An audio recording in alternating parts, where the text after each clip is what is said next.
or have a child with a speech sound disorder, this is a can't miss episode because today I am going to reference to date the most definitive study on the connection between having a speech sound disorder and increased risk for literacy and language delays. So this is a really important study that has very strong clinical implications. So this is one of these research to practice studies. I'm going to first go through this research. After that, I'm going to tell you what does this mean for your Monday morning practice when you're working with children with speech sound disorders? Because this is going to have implications. This is going to say you should DSD. And if you follow me, you know what DSD means. It means you need to do something different. You need to stop treating a mouth and start treating a child. We're going to do that and talk about how to do that. I'm going to give you 3 easy steps you can do to incorporate language and literacy into your speech sound disorder treatment without taking away from the dosage, the intensity, the speech sound disorder intervention. You can have your cake and eat it too. I'm going to show you how to do it. Let's start by looking at the latest and greatest research that we have available to date on speech sound disorders and its connection to language and literacy difficulties. It's really strong. This research is different than what we've had in the past in that this involves a meta-analysis. That means they looked at 290 effect sizes that compared children with speech sound disorders versus their neurotypical peers without speech sound disorders. As I get into the mumble jumble of the data, because the data is very meaningful, is they found a considerable difference. I'm going to put this in layman's terms for you. If you look at a bell curve and what's right down the middle average, these are the children that are neurotypical. You would find that the children, and this is they studied children ages 3 to 18 in the study, that had speech sound disorders that were more than half a standard deviation lower in both language scores and in literacy scores. What that tells us when they looked at these 290 effect sizes, where you compared these are children with speech sound disorders versus the children without the speech sound disorders across countries. This is international. It's largely English-speaking countries. There's a few European countries involved. But what they found is they found something known as moderate to large effect size. So you can think of that on that bell curve, which is like almost half to a full standard deviation difference. Lower, they scored worse, and not only language skills, but also literacy skills. The problem was it got worse over time. As the children aged in elementary school, their language and literacy skills worsened if they had speech sound disorders as a preschooler or an early elementary school. So what that tells us is that we need to do something different at preschool age. And the recommendations clinically from this article, the article I'm referencing, is going to be in the show notes. It's from JSLHR. Of course, this is hot off the press. I'm always reading research. This is a 2025 study. I want you to reference the study because it's important you know your research, you know your data, and this is an important study. The recommendation is that we have to look at language when we have a child with a speech sound disorder at the preschool level. And that's because the speech sound disorder is overt. You're going to see the child saying cat for cat. It's like, wow, that really stands out.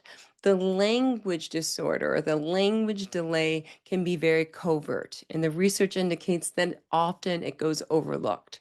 We want to look closely at language, but also this article recommends that we provide preventative intervention services that improve both language and literacy skills while we're working on the speech sound disorders, realizing that these children are at greater risk for language and literacy delays.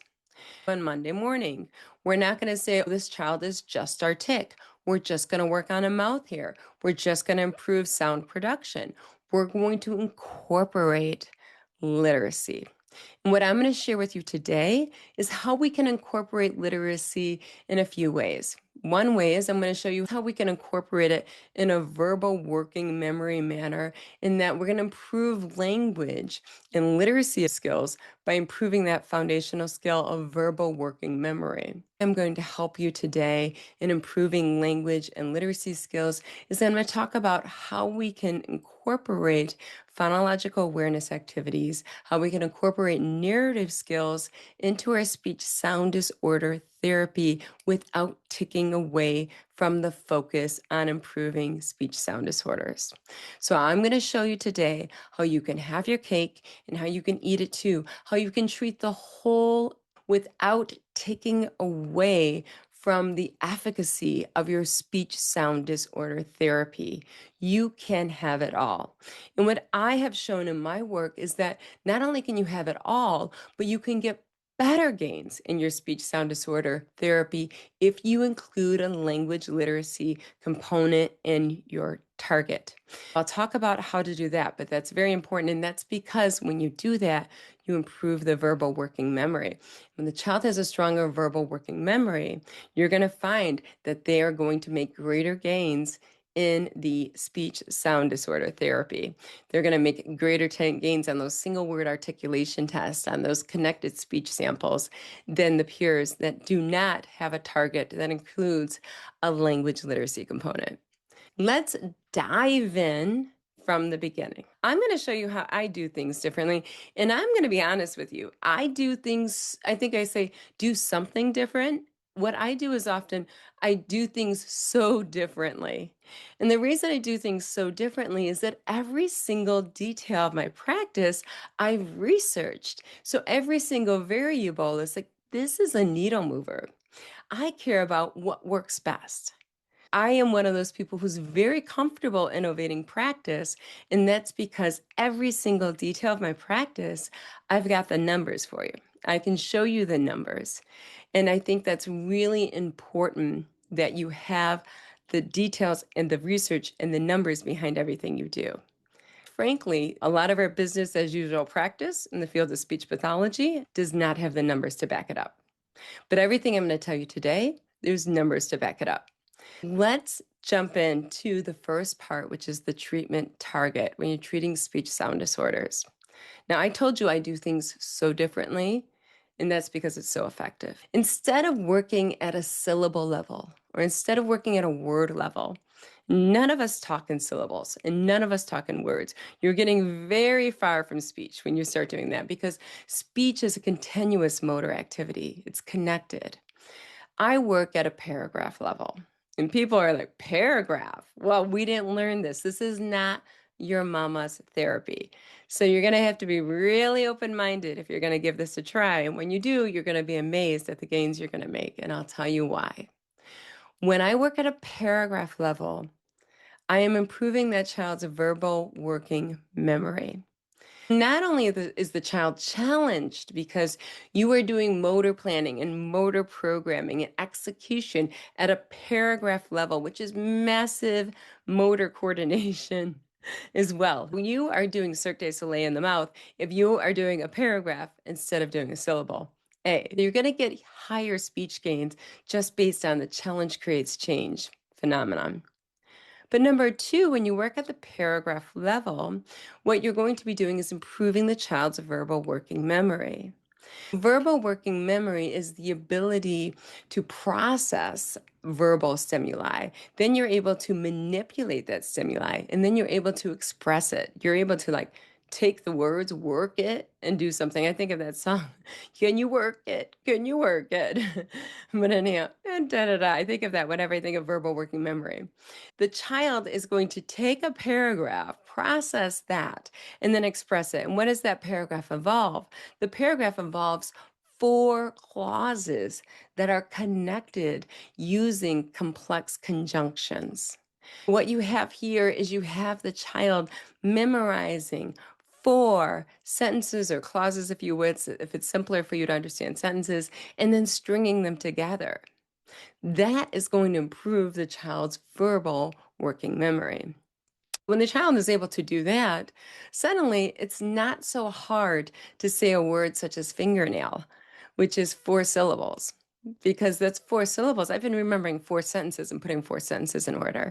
I didn't need to teach fingernail. That came naturally because of the cascading effect. So that's the first reason we want to work at a paragraph level. When we improve that verbal working memory, not only are we going to get better gains in the speech, we're going to get better gains in language. This is a foundational skill in which suddenly the child is speaking in paragraphs in speech therapy. The child is spontaneously speaking in complete sentences or spontaneously speaking in complex sentences through the cascading impact. That's huge. Complex sentences is a big goal because it not only improves language, it improves thinking, it improves executive function, it improves that first, then, if, then sort of thinking, which is going to improve the inhibitory control, which is going to improve the organization of your thoughts, which is going to improve the cognitive flexibility, which is going to improve attention. This is very strong for executive function. But the third reason why working at a paragraph is so powerful is for literacy. So you have this written paragraph that the child is print referencing, but what words are the children using? I call these the billion-dollar words. First, next, then, lastly, because. This is what they're doing at the preschool level. This is becoming automatic. This is the ability to tell a story. This is going to become most important for a child who has developmental language delays, because this child is going to exponentially, according to the research, experience more social, more emotional, more scholastic challenges than their neurotypical peers. So this child is going to have stories to tell. So it's very important that they're going to have fluency and automaticity and the ability to tell a story. That is the treatment target in itself. The treatment target is not only being at a paragraph level, you're going to be treating the whole child, and that the child saying a paragraph, which is going to improve the verbal working memory, which is going to challenge their motor planning, their motor programming, their execution, which means you're going to get greater gains in speech. I did the research here. I've compared a complex sentences versus a paragraph. There was statistical significance. It was an impressive effect size in speech development. But it's also going to improve language. So I did this research as well. When you use a paragraph, you're going to have greater gains in the mean length of utterance in the child's spontaneous speech. And that paragraph is a speech target paragraph that includes 3-element clusters, that includes complex 2-element clusters. There's 4 of them in the paragraph for the child to say. That is important because when you're doing that paragraph, you're improving the verbal working memory. Now, how does that connect also to literacy? When you look at these phonological awareness skills, and we didn't talk about this yet, but now's a good time. The phonological awareness skills are your ability to identify the sounds in the language, to manipulate the sounds in the language. That takes verbal working memory. If you have a developmental language delay, developmental language disorder, your verbal working memory is not good. So across the ages, it's a hallmark clinical sign of poor verbal working memory is something that you're going to find with a child that has developmental language disorder. This is a hallmark symptom of it. When we're getting into this verbal working memory, that's being improved because the child's remembering 4 sentences. They're sequencing 4 sentences together and putting in order and expressing it. Now, by improving that verbal working memory, you have improved phonological awareness skills. Phonological awareness skills that tend to be most challenging for children with literacy difficulties and children with language difficulties are these: blending. Blending is where you're putting 3 sounds together. So if I was to say the word bat, it would be b, e, t. Blend them together. What did I say? So that challenges you. You had to remember, but keep it there. Hold on to it. Yeah. Keep it there. Hold on to it. Keep it there. Hold on to it. Sequence them. Put them in order. Okay, put them all together. Now say the word. So that was verbal working memory. You heard something, you had to hold it, you had to visualize it, and then you had to express it. That's verbal working memory. Now, in this research, they found A very strong predictor variable was phonological awareness skills. These children had difficulty with blending, which I just explained to you. Another one is segmentation. If I said bat, I want you to segment it into sounds. And you would have to say b, eh, t. You would have to break it apart. Once again, that strong verbal working memory, you have to take it, hear it, work it. Can you work it? I know my singing's bad, but I can't think of the name of the song. But you got to work it, and then you have to put it together and say, oh, okay, yeah, it's b, eh, t. I broke it down. Verbal working memory. Predictive the skill is of whether or not you are likely to have a language delay or whether or not you're likely to have literacy delays. It's very taxing on verbal working memory. Another phonological awareness skill that's highly taxing on verbal working memory. And me, because of my ADHD, I think this one is just like, ugh, the hardest. If you have ADHD, you're just like, oh, this is so fussy, is elision. An elision is which you're going to take something and you're going to clip something off of it and then you're going to express it. You're going to subtract something from it and then you're going to express it. So, an example of elision, for instance, is if I was to take that word bat and I said, bat, now say the word without the b, what would you have? And then the child would have to say, at. Okay, now say the word without the t, what would you have? Bah. So you're taking the word and then you're going to take something out of it and then you're going to express it. So it's really fussy. And if any of you give the PLS, you know the question that all of the children at the preschool age get it correct is I'm going to say a word, bluebird. If I take away the bird, what do I have left? And the kids are just like, bluebird, what do you want? No, no, no, no. You've got to like hold it, subtract from it, then express it. So it's a very multi-step complex task and it requires verbal working memory. It's a multiple step process. And is it the child's phonological awareness skills that is causing these language delays or is causing these literacy delays, or is it poor verbal working memory?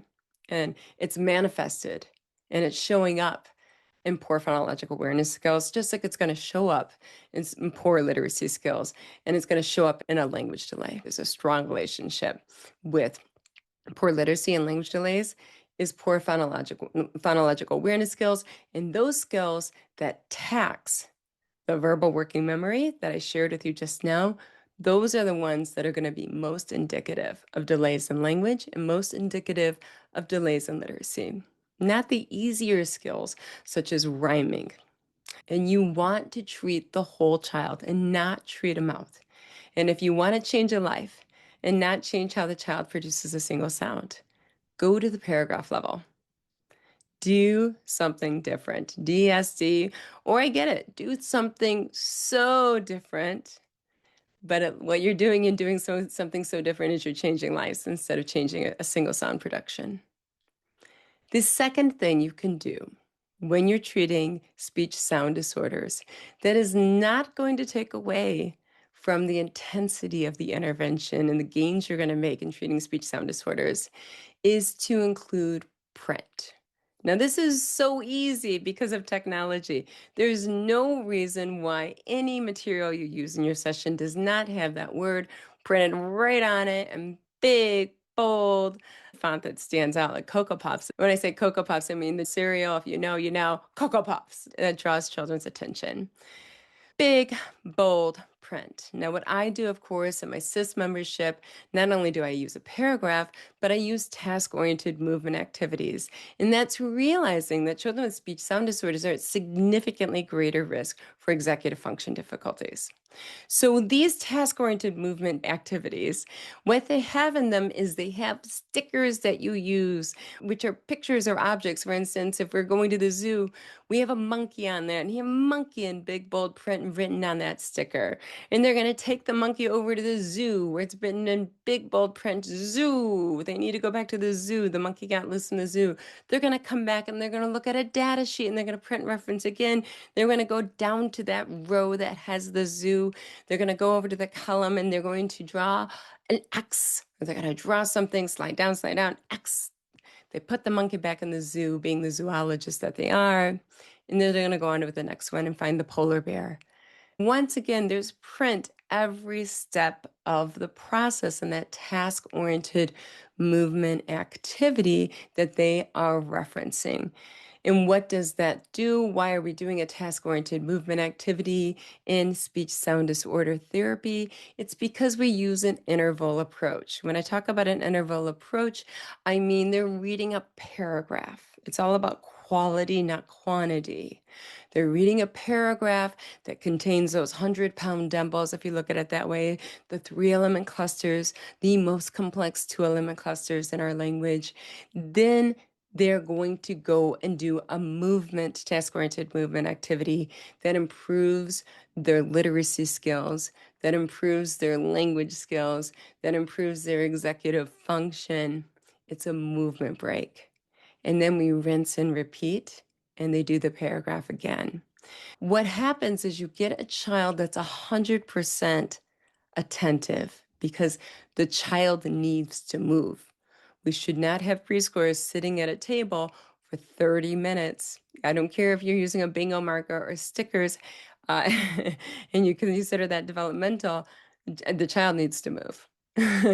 So that's how we incorporate it into the therapy, and that's how we don't diminish the gains. It's still an intense session because of the quality of the intervention target. You do not lift a 100-pound dumbbell 100 times. It's the same idea. I'm going to digress a little, but in Western culture, we look at the brain and the body as being separate entities, the head and the body. Many other cultures look at the brain and body as a single entity. And I think we would be better served if we looked at the brain and the body as a single entity. The way the brain responds to behavior, to what we do, to what we eat, to how we behave, to the environment, is the same way the body responds. So when we do our intervention research and where we're thinking all about the brain, it is a wise thing to do to incorporate what works from the kinesiology and the body research. And what we know works is like you don't need to do those high reps. You don't need to do 100 reps of a 100-pound dumbbell. If you're using a 1 or 5-pound dumbbell, you need to do 100 reps and you can get those gains. But if you're doing a 100-pound dumbbell, you can do 6 reps and get these same gains. So that is where we come in with the paragraph. The paragraph is a 100-pound dumbbell. And you need to do the research yourself. I did the research. I had a child with childhood apraxia of speech. I did the multisyllabic words. Let's do 100 reps. Or let's do the paragraph 6 times in a 30-minute session. The paragraph had so much greater gains on this child when we did alternating intervention effect. The paragraph was much more powerful. Yes, doesn't matter. Does the child need to be producing at a high level? Yes, the child needs to be actively involved in intervention. The child needs to be challenged. The child needs to be producing the target correctly. Yes, yes, yes, yes, yes. But the 100-pound dumbbell does not need to be lifted 100 times. And you could risk bad form if you're going to do that. We don't want that. We want good form. We want quality. Form matters. So that is what we're talking about when it comes to the paragraph and using the task-oriented movement activities in which you are looking at print. You're referencing print every step of the way. You're looking at the sticker. What does the sticker say? You're looking at the sign. What does the sign say? You're going back to your checklist. Where is that word so I can check it on my checklist and write it with my hand? This is literacy, literacy, literacy, literacy. That is the second way you're going to incorporate literacy in your speech sound disorder therapy to treat the whole child and prevent this from happening. When I say this, I'm talking about this research hot off the press. According to these authors, this is the only meta-analysis done on the connection between speech sound disorders and language delays and speech sound disorders and literacy delays. And these are 290 effect sizes comparing children with speech sound disorders versus their neurotypical peers. This is huge. This is around the world. This is universal. This is what we need to pay attention to. A lot of times in our field, we have these studies that we quote and we cite, and these are studies on 2 children. These are studies on 1 child. That is a study about 1 child. That is a study about 2 children. That should not dictate what you do in practice. This is a study that's statistically significant and with a medium to large effect size. That means this generalizes to children on your back porch. That means this generalizes at a big level. That means this is more than half a standard deviation difference. That means you got to do something different. This belongs in practice. This impacts what you're going to do on Monday morning. The third thing you can do to improve language and literacy skills, okay, this is really important, that will not negatively take away from your efficacy in treating that speech sound disorder. And this is a really important because you don't have 40 hours a week of therapy, okay? You're not an ABA tutor that's doing 40 hours a week of therapy or 20 hours a week of therapy. You have, according to the research, 30 to 45 minutes a week. Insurance companies, if you're lucky, will cover 45 minutes a week. Schools are going 30 to 45 minutes a week. So if you're with me, you're with me. That's all the time you have. So you have to spend your time very wisely. You have to be very frugal. And you have to think about, how can I, in the fitness world, I would say use compound movements. How can we use something that incorporates multiple systems at one time? When we do something, we don't want to treat a body part. We want to treat the whole child. We want to treat the whole system. When I do something, I'm thinking, okay, this will improve their speech. This will improve their language. This will improve their literacy. This is going to improve their executive function. This is something that's going to improve everything that the child needs help with in the 30 to 45 minutes a week that I have with this child. What are we going to do thirdly? In the home practice, I use Google Slides in my SIS membership and with my caseload of kiddos. And these Google Slides have language activities, literacy activities, phonological awareness activities, and they have the elements of the story, narrative retelling activities every single week. We focus on a single sound or a single letter that week as well, so they get repetition in a meaningful manner. Now, this does not take away from my direct therapy time. This augments it. This is something the parent can pick 1 or 2 activities out of the 8 activities within that Google Slides deck, which, if I do so myself, are quite fun. And I'm very proud of them because they don't stimulate the amygdala. They're very slow moving, but they're engaging, and they're high quality intervention activities. And what I pick is I pick pivotal skills. These are skills that are needle movers that I include in the Google Slides deck for the parent to choose from and to do with their child on a weekly basis. So I say pick 1 activity or 2 activities that you think your child would enjoy this week. And what do those activities improve? The language, the literacy, and the phonological awareness skills. So we're not just treating a mouth. Does it take away at all from my speech sound disorder therapy? No. What does it do? It treats the whole child, and it augments what we're doing to mitigate what we see in the research. And I'm going to just repeat this again, because if you missed it, I think it's important you hear this. The implications of this study clinically are that we need to do something at the preschool level to prevent these literacy and language delays that children with speech sound disorders at greater risk for, that increase. The delays get worse over the school age years. So we want to prevent that trajectory from happening at the preschool age. And that's a lot to put on your shoulders if you're a speech pathologist because you have 30 to 45 minutes a week.